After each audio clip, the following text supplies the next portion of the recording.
Phenomenal African Women UK.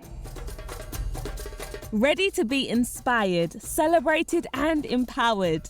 Hey, it's the Afrodia Empower podcast, where we share our real and relatable experiences as young Black women connected to the African diaspora. Invite some friends and join the conversation with your hosts, Shernorva, Emmanuella, and Blessings. Hi everyone, welcome back to Afrodia Empower podcast. It's me, Emmanuella, and I have here with me Blessings. Hi. And Shernorva. Hey everybody. So guys, today our topic is cultural blend. So we're discussing the UK versus home. So yeah, who wants to kick us off? I can start. Me? Oh, you can start. Okay, go ahead. Yeah. Cultural blend. So we wanted to discuss today the UK versus home experience, the first gen, second gen experience. And I know a lot of you listening to us, most of you listen to us, will know that there is clear distinctions and clear ups and downs that come with having the two sides. So first of all, let me ask you girls, what do you think some of the main differences are between the culture that you were? Well, okay, first of all, say where you're from, and then do you think the main things are from where you were born in terms of the way people are back at home and you being here in the UK? And if you weren't born here, then give us a little bit of background too. Go for it, Blessings. Yeah, I can go first. So I was born in the United Kingdom, England to be precise. And my parents are from Sierra Leone, and in particular the Creole tribe. Just for anyone out there, where are my people? So I would say that with me, I've been to Sierra Leone once, and that was when I was 9 years old, for a family holiday. It was a 3-week holiday, and I went to visit everyone. It was definitely a great experience. And like, yeah, it was a great experience. But in terms of, I guess, looking at the culture between there and back in England, I would definitely say there's a lot of respect for elders. There's a lot more respect for people abroad than in this country. But I guess for me, I didn't really see a big divide between my family in Sierra Leone, the culture there, and in the UK. And the reason I say that is because the tribe I'm actually from, a lot of the culture is influenced by English culture, due to like colonization and things like that. So I wouldn't say there's a lot of things that are either similar to other African cultures or very similar to traditions in the UK. And that's where I didn't really see much of a big gap in that sense. But definitely in like having to respect your elders is a very, very big thing for me that stood out. And I guess not being prideful, that was a very big thing that I always got told that I was quite prideful when I went to Sierra Leone. And that was because I guess in the UK, I liked certain things. Growing up, I liked certain things done a certain way. So I wanted like top hygiene with like, that was just the way I grew up, you know? But when I went back there, it's not like they don't have hygiene, but it's just not the same. I don't want to be rude and someone come and collect me, but it just wasn't the same. Do you know what I mean? Like, so I guess there was that difference, and it did cause a bit of issues at times where I wouldn't eat the food because it wasn't warmed up in the microwave because the power went out or something like that. Right. So it caused a lot of issues there where why can't you just be grateful? Like, just be grateful. So I guess humility was what they always say. They'd always say I was being prideful. I didn't think I was being prideful. I was just being myself. But I would say that was a big cultural thing that stood out to me. If there's anything else, I can bring it up later. And actually, I think from what you were just saying, that is a clear distinction between different cultures, because even though they might have been saying that you were prideful, because that's just how you were brought up, and there's just certain things that here in England that we're used to, it doesn't make what you said bad. For other people who haven't grown up with that, it can sound that way, but actually your experience is your experience. as well. And I think that's something that will definitely come up a few times in this conversation that we have, because I do find that trying to explain to people, no, I'm not like up in my head and I'm not thinking I'm better than you. Yeah, It's just, that's just how I've grown up. If you grew up exactly. around millionaires, then you're gonna like a certain lifestyle. Do you know what I mean? Honestly, honestly, honestly. Emmanuella, do you want to jump in? Of course.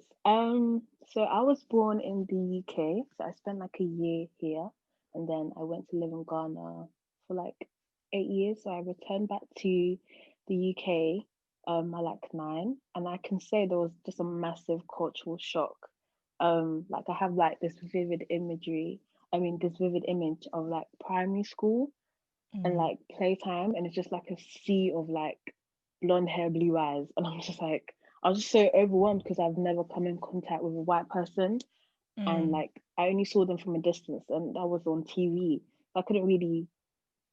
When I saw them, I was just so fascinated by their hair and their Wow. blue eyes because I mm. have thick hair and I have brown eyes, and I've never seen. So it was just, yeah, a cultural shock.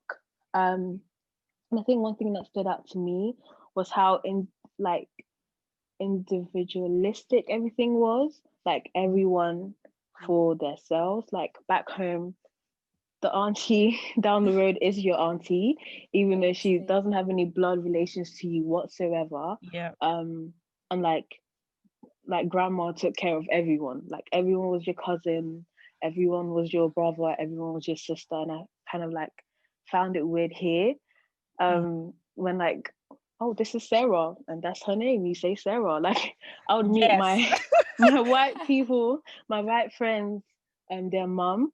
I'd be like, they'll be like, oh, just call me by my name. I was just like, no, No. I'm gonna call you Mrs. Da, da, da. And I just found it Yeah. like really weird, that like address them by their name, and like you can talk to them like they're your friend. Like I think there Mm. was an approach to how, I think Blessings touched on it, about speaking to elders. There was like an etiquette see, or Yes. like Definitely. like form of routine that we had. And I'm not saying that we can be disrespectful over here in the UK. I'm just saying it's just completely different. Mm. Um, and I think the food was completely different for me as well. Back home, burgers, no, chips, no, everything was like homemade. Yeah. And I know for the longest I was telling my mom, I don't like English food, da da da da. Like once upon a time, I didn't like McDonald's. No, I Wow. didn't like crisps and stuff. I just didn't like it. It's just, but now the game's changed. I'm joking, but yeah, you kind of adapt to the culture and the Yeah. space that you're into, but it's definitely, yeah, different. Yeah. Mm. That's so interesting. It's so nice to have three different perspectives as well. Because I was about to say I was born in Trinidad, and then I Mm, came to the UK when I was age 1. So really there was not much cultural experience there in terms of what mm, I remember. mm, But I've in terms of going back to Trinidad, I've been back to Trinidad around 5 times. And my mom was even okay, so I have to give a little bit of backstory. My mom was even in an abusive relationship, which is why she came to the UK with me. She then met my dad here, so technically my stepdad, but legally because of adoption, my dad. And because of that, I was adopted into the Nigerian culture as well. So the cousins that I've grown up in the UK were all from the okay, I say Nigerian, we've got Sierra Leone in there as well, repping for your Yes, people come on, come as on. well. Yeah, we're all from that side of the family, but I still kept very close connection with my family in Trinidad in terms of a lot of my first cousins there, like my mum and her sisters are very, very close. So I grew up knowing those cousins too. So in terms of cultural blend, I got a bit of everything.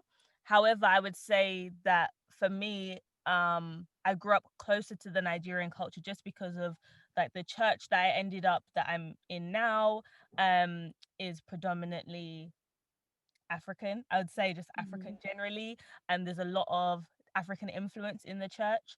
The churches I went to before were English, yeah, English, and mostly Caucasian as well. So it was even that transition was very interesting for me too.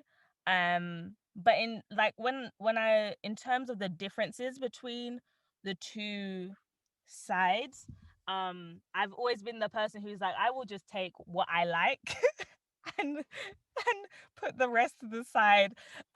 So food wise, I'm here for all of it. You give me a bit of Trinidadian food, you give me a bit of Nigerian, Sierra Leone food. I'm here for all of it. Ghanaians, I love your food too. Give me your jollof. I love it too. Give me a bit of everything. Wow. And I think as well, culturally with Trinidad, in terms of as a Caribbean island, Trinidad is very mixed. So I would say maybe let's say 30% black, 30% like Indian heritage, Oh, and really? then the rest is mostly Hispanic and Chinese. So food, Wow. yeah, food influence as well. We have a bit of everything. Like when you go to buy food, you're really gonna get a big mix of different things. Like we're eating dal puri, we're having chana with us. Like we're eating things that can, I guess in the UK you'd see as more Indian food. If you went to order food, you'd be like, oh, this is like Indian delicacies Yeah. and stuff. So in terms of food, it was always very blended. Culturally, in terms of differences, I would say that I struggled sometimes, like knowing, relating to the three different parts of me, because I Mm, at times didn't feel like I was enough Trinidadian, or I knew enough about my heritage, or I was enough Nigerian to understand some of the behind the scenes. Why do people do this? Or I was enough British as well, kind of like growing up here in the UK. So this is in terms of my way of life. The way of life that I know is the British culture. Um, mm, but I think it's all, I mean, as we get more into it, it's all enriched me. But I would definitely say that at times I've sometimes felt uncomfortable, similar to Blessings, because I've had those conversations of, oh, you know, like in England, you're yeah. living your best life, you'll be living your best life. And sometimes I was like, no, I work so hard. You all don't understand. Like, yes, there's some things that we have which are just normal. You know, people have first world problems and stuff. It's Yeah. normal for us to, jump on the bus, go on a train, go on a taxi. Like all of that is just part of British culture and stuff. Um, Not saying that other countries don't have it, but I'm saying to the level that we have it, it's just normal. You don't have to wonder, will the thing be packed? There's another one coming in 10 minutes. Do you know what I Yeah. mean? Like with Yeah. transport and stuff. Um, but at times I've just felt ashamed for being part of the British culture, because I felt like people tell me that I was entitled, and I was like, I'm not Yeah. entitled. Really? Yeah, I work really hard. There's some things as well that I believe that people get away with back at home, that I wouldn't even try it. Mm, I wouldn't try it. And I think some of that comes with the fact that we have parents who grew up in a particular generation back at home and then came over to the UK. So some of that mentality from back at home has still been brought over here. Whereas some of the things that, oh, back in the day, you couldn't get away with that. You couldn't get away with that. And you go back to the country now and they're getting away with all of that and more, because as time has gone on, people have progressed, things have changed as well. But I will mm. stop there. You guys jump in. Jump in.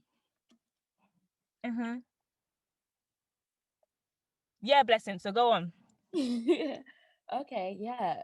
What Shaneva just said is really, really interesting about like not being like you, where people will say like you're entitled and all of that. I definitely did um get a lot of that. And I think another thing that I've struggled with, in particular being Sierra Leonean, well, I guess I'm Sierra Leonean by my parents, is with a lot of and other African countries. And I wouldn't say this is the divide between UK and Sierra Leone, but I found that with other African countries, because our culture is quite similar to, I guess, some Nigerian traditions or Mm, Ghanaian traditions, it's almost like we don't have our own. And I mm, often like, so when I guess I'm like with lots of people and I say I do this and they're like, oh no, that's Nigerian, you copied that from us. It's mm, like that's our culture. And I almost just always felt like I didn't. Okay, so when I try to be, I guess, Sierra Leonean, the Sierra Leone people are like, you're entitled. And then when I'm just, right. trying to merge with everyone, they're like, oh, well, you're copying our culture. So it just kind of Mm, felt like, I guess, this balance and act between the You can both. That's win. what I definitely, and even till this day, like if I eat, like there's certain foods, but that's just what we eat in Sierra Leone, and we somehow prepare it the same way as you Nigerian people. Mm. And you know, like that's just our culture. And you, when people say, oh, like, you know, you're just copying our culture, I think it sometimes can make us like feel left out in some sense, like, oh, you know, yeah, that's what I would say with that one. So yeah, I don't know if you guys can relate to that. Yeah, I think on the back of what Blessings just shared about like not fitting into one space, it's okay to kind of embrace and create your own merge of whichever culture that you belong to, British, and merge it with, I don't know, Ghanaian, da, da, da. Like it doesn't have to be predominantly one culture that you represent. Um, so yeah, I totally understand um what you shared. I don't know. For me, I guess I didn't feel the need to be Ghanaian. I think aunties, because I came from Ghana, I lived in Ghana and I came here.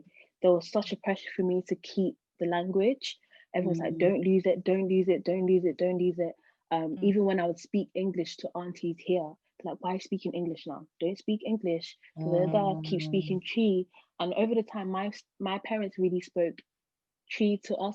They spoke Tree to us, but didn't like put pressure on us to reply back in Tree. So I lost some of my Tree like ages ago. I mean, I understand and I can speak it, but it's not as great as I was when I was 9 years old. mm, Yeah. So I think the only thing is just keeping the language. Um, Mm. yeah. And I think you've made a good point as well, because in terms of the, like, especially as people who live here, we really do have to just create our own subculture and just take mm, the bits that we like, the best bits, the culture, the tradition. And when you really think about culture, like, we make it as if it's, as in, people make it sound as if it's something set, but that's not really what it is. Like, you kind of, there are traditions there, but it doesn't mean you have to take every tradition on. You can appreciate other cultures and still feel like you can embrace it and enjoy it. Like, for example, when you go on holiday, you've never been to a certain country, for example, or you've never been to a particular area of the UK or wherever you're going, but you can still go and experience that. And if you pick the right places to go, you can still feel like, oh my gosh, I got a big sense of what being Greek, for example, is about, of Mm, what being in Greece is about parts of their culture, and you can still enjoy mm, it and feel like you've taken parts with you. But for some, yeah. when it's our own, like, people make it seem this big pressure, this big thing. Are you yeah. sticking to A B C D? Are you shaking Mm, your hand with your left hand or your right Oh my hand, day. or your, mm, you know what I mean? That So one. yeah. I triggered Yeah. something there. Can I just say, and it's just, I went to a Ghanaian party when I was younger, and in Sierra Wow. Leone we don't. Well, for the way my parents brought me up, Mm, we don't do the left Mm, hand, right hand thing. Any mm, hand is fine. mm, Do you get what I mean? mm. And I mm, went to a Ghanaian party, and I got smacked on my hand because Yeah. I didn't use the right hand. And I feel like Mm, when you impose your culture onto other mm, people, like yeah. that was a typical example of where I felt like almost left out. Like, oh, I mm, don't really belong to this African community because I don't do what everybody else does. And I think being Mm, able to appreciate that everybody's different and not mm, everybody's going to do the same thing like you is what I think needs to happen. And I know it's hard because I guess in Africa, people are really stuck to their traditions and they like it that way.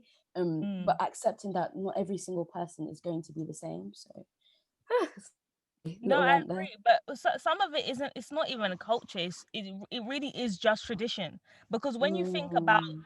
and this is not just in Africa, but the same thing happens like in India and over there in Asia as well with the hand thing. Because it's really about back in the day when you used to wipe your butt when you were, you know what I mean, when you're using the toilet and stuff like that. Which hand did you use all the time? So you use the other hand to eat. But who is doing that now? Do you know what I mean? Not everyone. There It's are some so people who true. still are living in poverty, but not everybody is doing that now. You have a toilet that flushes with a handle. You use toilet paper and you wash your hands with But you know, soap. it's so important that Blessings mentioned that, because I still keep that whole right hand left hand thing. Like, it's just so embedded in me that it's just like, no. I know that I Yeah. gave something to an auntie. She asked me to pick something up for her, and then I picked up my left hand, and I had to switch immediately because I was just like, no, because I know what she's going to say. Mm. But yeah, I think it's still, maybe for me, I'm just like, yeah, right hand only, please. But you Yeah. like, you feel bad, but really, if we sat and questioned these people, like, why do I have to use this hand? And we ask them what they Mm, learned, then you'd be like, oh well, I did it because my mum did it because this one, and then it will just go mm, up and up and up, and you're like, okay, so why did you start doing it? If we learn about the heritage behind why they did it, and they actually start talking about it out loud, they might think, actually, there's no need to do this anymore, or they might be like, actually, this is something that I still appreciate and connect to Yeah. my tradition. I Maybe it's because some of it actually is probably because of growing up here as well. The way that in the UK they're like, question things, question things, question things. Why do you do this? Why do you do that? But mm, if we start questioning things a bit more, then you'd be like, okay, this is one that I like. This is one that I don't like. This one is a bit outdated for the way that I want to live my life and the way I want to move forward. mm, Yeah, I was just gonna even ask you guys, like, do you ever find yourself like almost trying to be like a certain or do things that are like for that particular culture? For example, with the whole left hand, right hand thing, I find that when I go to Ghanaian parties, I try to do the right hand thing and it always flops because I always forget. Then when I'm with Nigerians, you guys call it like, I think it's like dobale, like where you, I don't know how to, where you stoop like a bit before like Oh, yeah, yeah, that yeah, thing. I've yeah, tried to do that and then my legs bend too much or bend too, I can't do it. And it's actually not by force. I've really learned that, yeah. look, let me just be myself. And like, this is, I didn't grow up knowing that. And people need to sometimes accept that I can't be trying to bend here, do this, shake my hand. It's really hard. I've tried. mhm, Yeah, but that's what all I have to say really for that one. mm, I definitely feel you with that, because I think, like, with the bowing one, because I have a Trinidadian mother, she was always like, I'm not doing any bowing. Now she sometimes does it, depends on how she's feeling. Most of the time you'll get a Yeah. hug though. So she don't care what, and it's one thing with Caribbean culture, because I haven't spoken about it as much. One thing in Caribbean culture, like, there's no hierarchy of age. Like, my mom was saying, when they grew up, like, adults brought the food for children. There was no Mm. children have to go and serve, and like all of that. Oh. No, adults bring the food for children. We're all we're all together about this. Let's do this together. Are we all cleaning? Are we all washing? Now, one thing with just black people in general, you learn to cook, you learn to clean. Period. It's yeah, it's just like there's a bench line there and stuff. I think more generations go on in the UK, you start hearing some people, I can't cook, I can't clean. I mean, that one for me, I'm like, so you're gonna live your life, no cooking, no cleaning. You don't know how to do anything. Okay, No it's up to survival you. skills. Yeah. Like, okay, it's up to you. This is beyond tradition now. This is like, can you eat? Can you, can you survive?